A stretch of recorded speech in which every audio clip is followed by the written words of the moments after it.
Umupo ka, dali! Umupo ka! Aray! Ate! Sige. Hindi ko naman sinasadya, ate. Noong una, 500 lang tinaya ko. Nanalo ako. Akala ko, madali lang kumita. Sabi ko, para mapabilis ang pagpatayo ng bahay. Kaya, tumaya ulit ako. Nanalo ulit. Hanggang sa dumating ng araw, natalo ako. Sabi ko sa sarili ko, bawi lang. Pero, habang bumabawi, palaki ng palaki ang nawawala. Hanggang sa isang araw, wala na akong maibalik. Kung nung una pa lang, sinabi mo na sa akin, tinulungan sana kita. Hindi kita hinusgahan. Hindi kita pinabayaan. Bakit kasi nagsinungaling ka pa? Nahiya ako. Takot ako malaman mo. Sinayang ko ang pinaghirapan mo. Araw-araw ko gusto sabihin. Pero habang tumatagal, lalo ko natakot. Nandito ka pala, Kali! Uy, Bina! Nakauwi ka na pala! Naran mo naman yung hinira mong 5 dosinang itlog. Ano?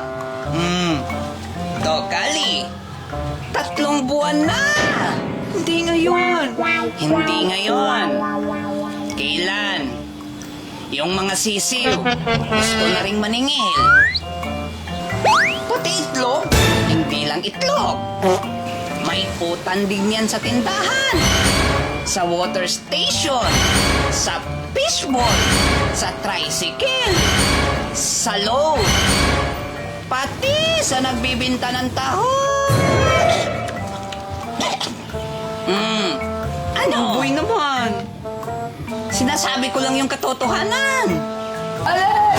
Oh, Bayaran mo muna yung 5 soft drinks mo! Paan mo? Basta siguraduhin mo ha na makakabayad ka sa mga utang mo. Andyan na yung kapatid mo. Kano lahat ang utang mo? Baho.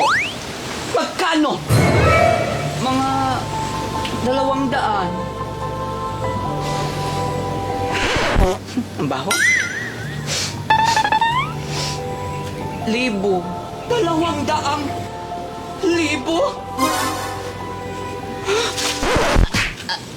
Mahigit.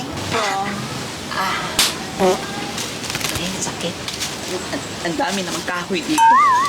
200,000. Oh.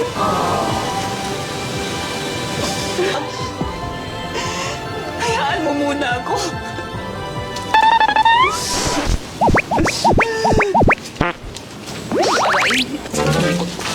Aray. Aray.